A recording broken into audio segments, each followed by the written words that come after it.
Olá, boa tarde. Inicia esta quinta-feira em Fátima o Encontro Mundial do Movimento dos Cursos de Cristandade. Reúne 9.000 pessoas dos 5 continentes para um programa que Francisco Salvador, presidente do Comitê Executivo do Organismo Mundial dos Cursos de Cristandade, vai apresentar daqui a pouco no programa Eclésia. Primeiro mostramos outras notícias que marcam a atualidade. Abrir portas e construir pontes para o diálogo entre religiões. O esforço de paz do Papa Francisco na viagem ao Egito.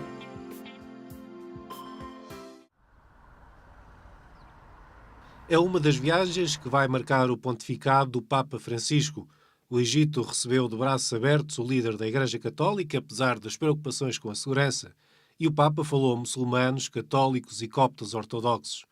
Um percurso que começou com a primeira visita de um Papa a Al-Azhar, principal instituição teológica e de instrução religiosa do Islão sunita, e um minuto de silêncio pelas vítimas do terrorismo. Ripetiamo un no forte e chiaro ad ogni forma di violenza, vendetta e odio commessi in nome della religione o in nome di Dio.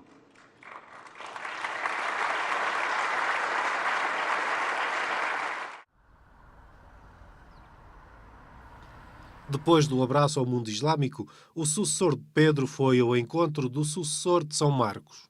O Papa Francisco e Tawadros II, líder da Igreja Copta Ortodoxa, rezaram juntos na Igreja de São Pedro, onde a 11 de dezembro de 2016 um ataque terrorista matou 29 fiéis.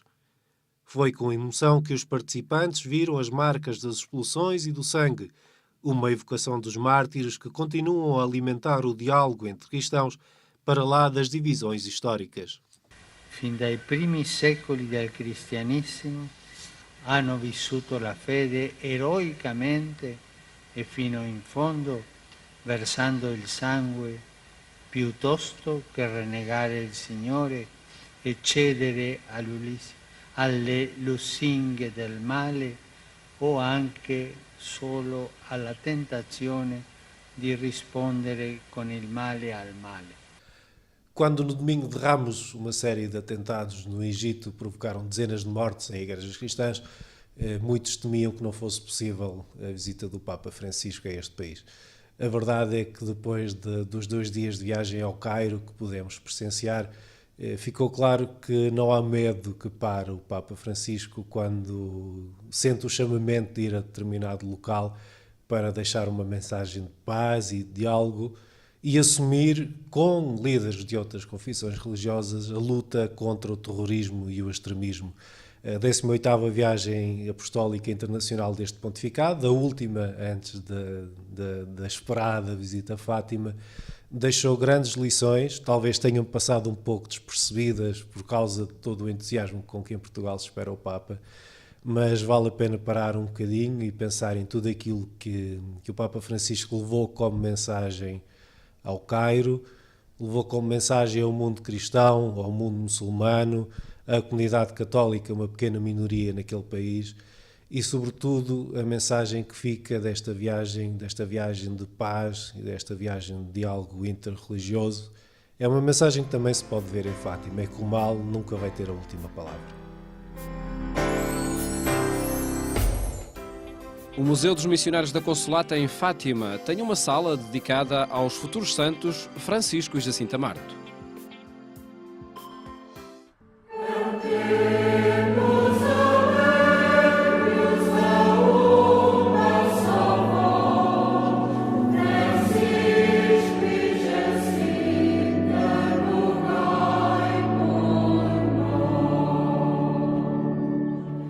No Museu de Arte Sacra e Etnologia dos Missionários da Consolata encontramos uma sala dedicada aos pastorinhos de Fátima. Os itens em exposição, maioritariamente objetos pessoais, foram oferecidos à instituição pelo pai de Francisco e Jacinta, Manuel Pedro Marto, ou Timarto, como era conhecido. O museu até 2000 não tinha no seu percurso nada ligado diretamente a Fátima. É um museu missionário com grandes coleções de arte sacra, coleções etnográficas de várias partes do mundo. E em 2000, quando a beatificação pelo João Paulo II da Jacinta e do Francisco, decidiu-se abrir esta sala, a Sala dos Pastorinhos, que conserva o barrete do Francisco e outros objetos dos pastorinhos que foram oferecidos aos missionários da Consolata pelo Timarto.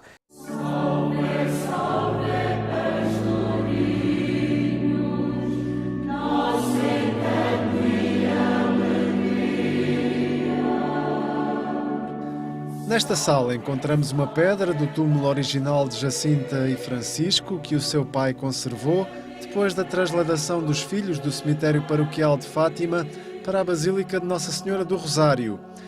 Também temos um relicário com partículas dos ramos da azinheira e dos caixões dos dois irmãos pastorinhos, oferecidos pelo padre Luís Condor, vice-postulador das causas de beatificação dos dois irmãos. Mas no centro está o grande destaque desta sala, o barrete que foi usado por Francisco Marto.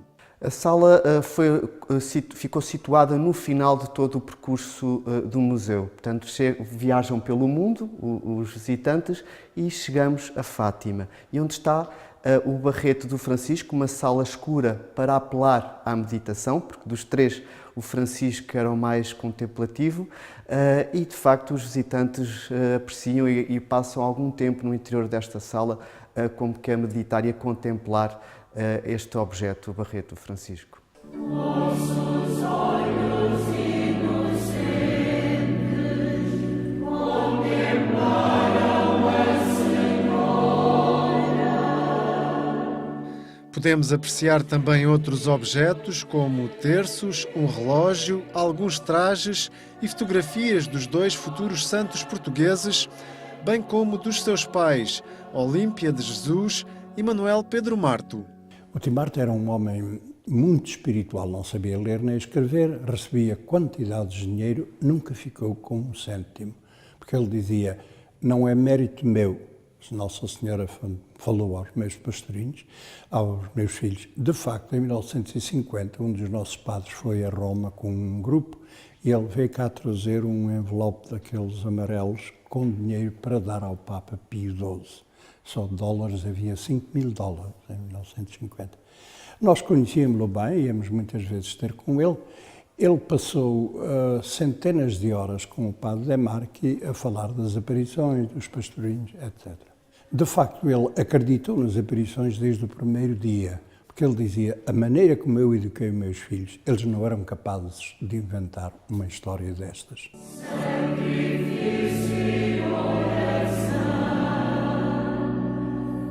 O padre Aventino Oliveira integrou o primeiro grupo de seminaristas formados por João Demarchi, sacerdote italiano que trouxe os missionários da Consolata para Portugal.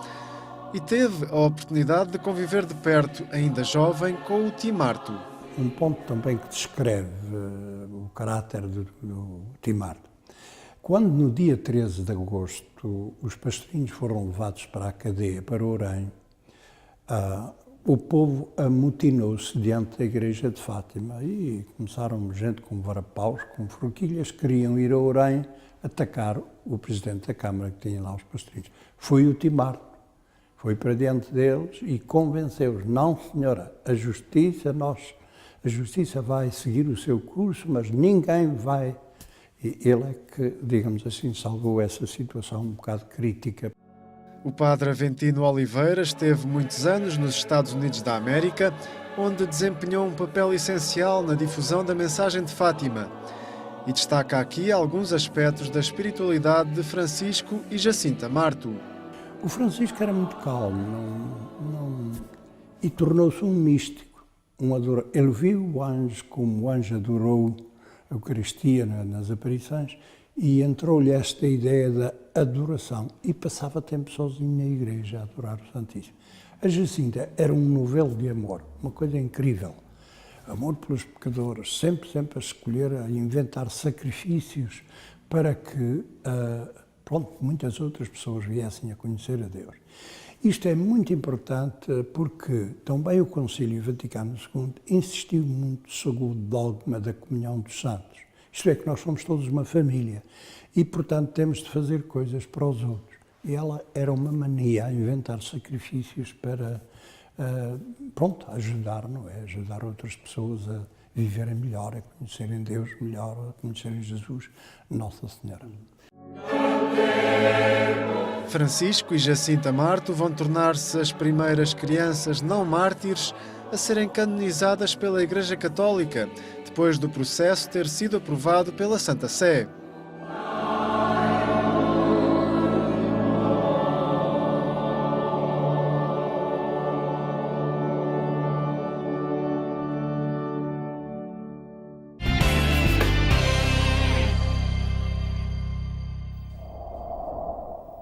No portal agência.eclésia.pt pode acompanhar estas e outras notícias que atualizamos permanentemente. É a 5ª Ultreia Mundial do Movimento dos Cursos de Cristandade e decorre pela primeira vez em Portugal. Começa esta quinta-feira, reúne 9.000 pessoas dos 5 continentes. Francisco Salvador é o presidente do Comitê Executivo do Organismo Mundial do Movimento dos Cursos de Cristandade e está agora no programa Eclésia para apresentar este encontro mundial. Muito boa tarde, obrigado por estar neste programa.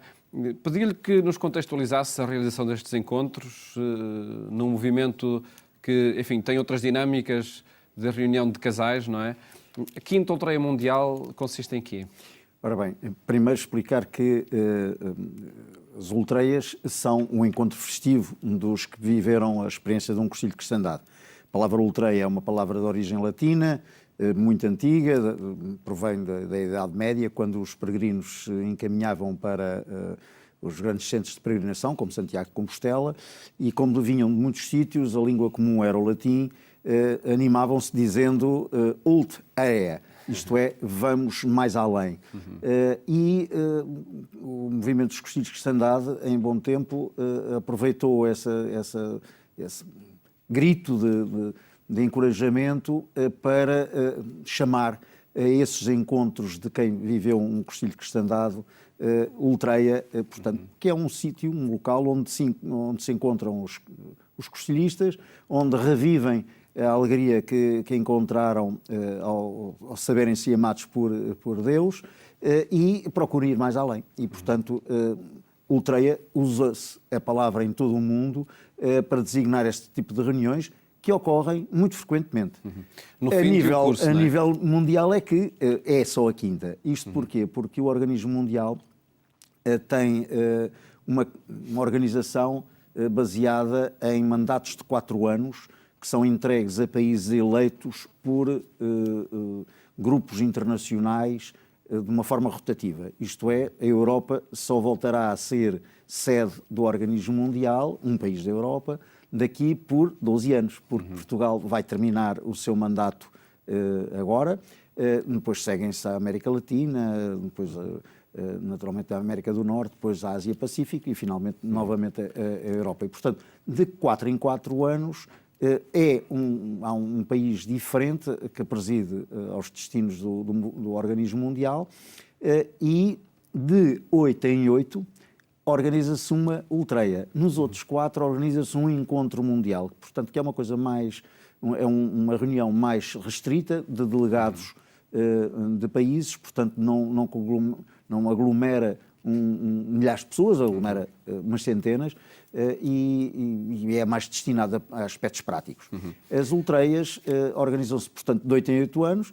As 2 primeiras foram em Roma, depois houve uma terceira em Seul, uma 4ª em Los Angeles e a 5ª vai-se realizar em Fátima. Acredito que por causa do centenário das aparições seja um bom contexto. É um ótimo contexto. Quando nós nos deslocávamos para a Austrália para tomar posse do Organismo Mundial, íamos a pensar como é que iríamos fazer, porque sabíamos que nos competiria organizar uma Ultreia. Podíamos realizar em qualquer ponto do mundo.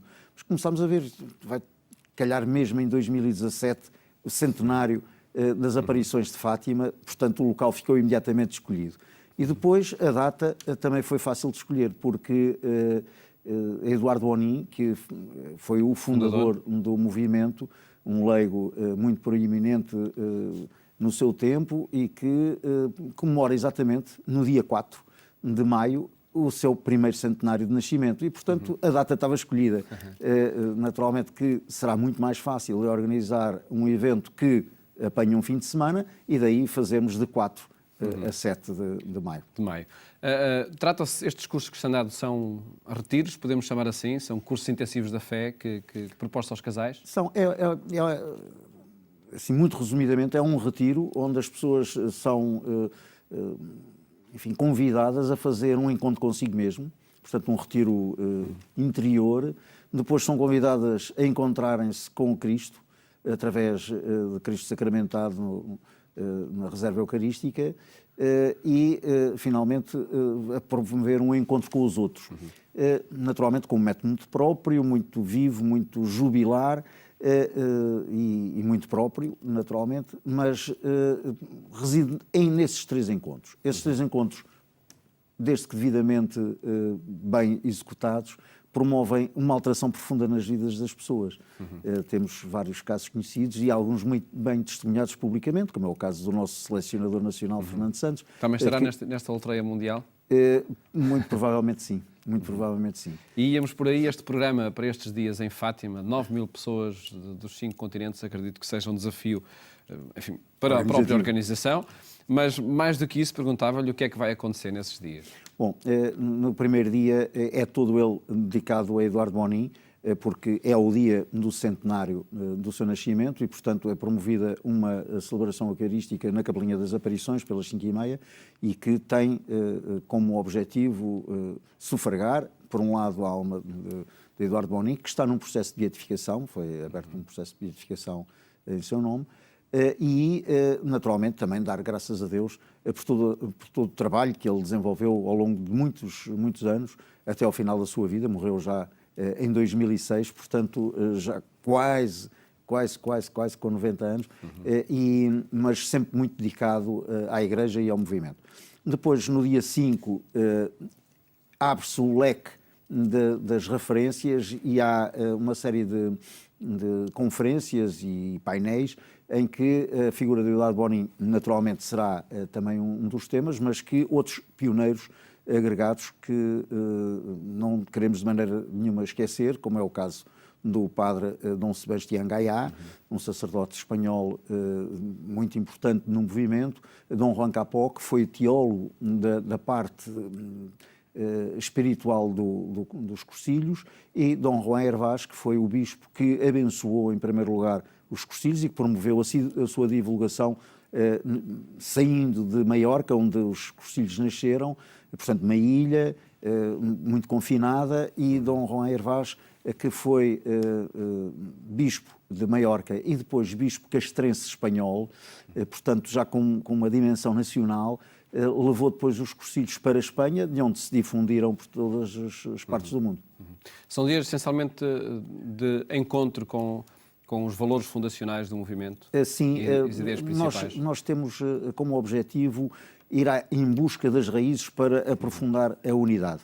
Naturalmente que ao longo dos anos que já decorrem, 70 anos que já têm os cursilhos, houve alguma aculturação aqui além, porque adaptações às culturas locais, e por vezes há, enfim, desvios que comporta, ou que importa, melhor dizendo, evitar e centralizar as coisas, de forma a que, quando se fala de cursilhos, se falem da mesma coisa, tanto na Europa como na América do Sul, ou na América do Norte, ou na Ásia. E então não há nada melhor para ir nesse sentido do que ir à procura das raízes. E falando das raízes, naturalmente que surgem os pontos de contacto.